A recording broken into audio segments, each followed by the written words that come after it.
Hello, boys and girls. Today we're getting ready to read an informational text about dragonflies.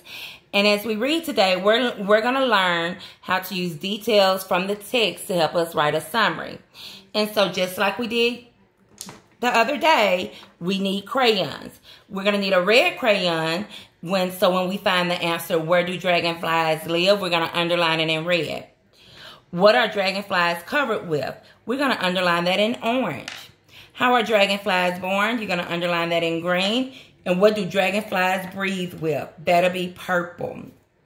So let's get started. Not all insects are creepy. Some are just very interesting. The dragonfly is pleasant to look at, fun to watch, and helpful. There are hundreds of species this flying insect. They are found worldwide. Dragonflies live in the water for most of their lives. They can survive in fresh water. I just read, where do dragonflies live? In water. Their numbers can grow quickly in streams and ponds where there are no fish. Without fish, they are top of the food chain. They live successfully in swamps, marshes, and ponds as well. Where do dragonflies live? I underlined that in red. Eggs are laid in fresh water. 2 or 3 weeks later, the eggs hatch. The nymphs spend the next part of their lives in the water. This might be months or years. The dragonfly nymph's gills are located inside its rectum. The dragonfly nymph will pour water into its anus like how people do when they breathe air through their nose. When the dragonfly expels the water from its rear, similar to human exhaling, it propels the nymph forward, allowing it to move through the water. Babies prey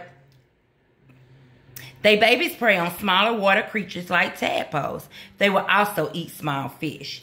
They will molt several times before becoming adults. Molting is when they get rid of their exoskeleton. They then grow a new one to fit their bigger bodies.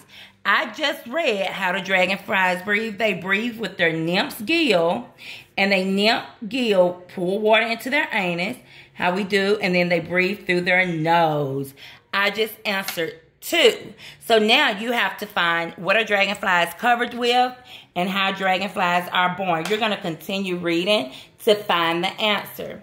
When you finish doing that, then you're going to turn the page to dragonflies comprehension. You're going to answer the questions that you've read, answer it, and then you're going to do this. According to the passage, what does an adult dragonfly look like? You're going to have to go back. Remember, good readers go back and look for answers. You'll go back in your text and find out how they look as an adult. And describe how a nymph breathes. Remember, that is underlined in purple. Then you're going to go to the next page. And you're going to do show what you know about dragonflies. You're going to write a summary about the dragonflies. So remember, a summary must have its main idea. And then the details that we found, you can use them to help support your main idea. Write something that you learned and draw 2 pictures showing important details about dragonflies. Thank you. Have a nice day.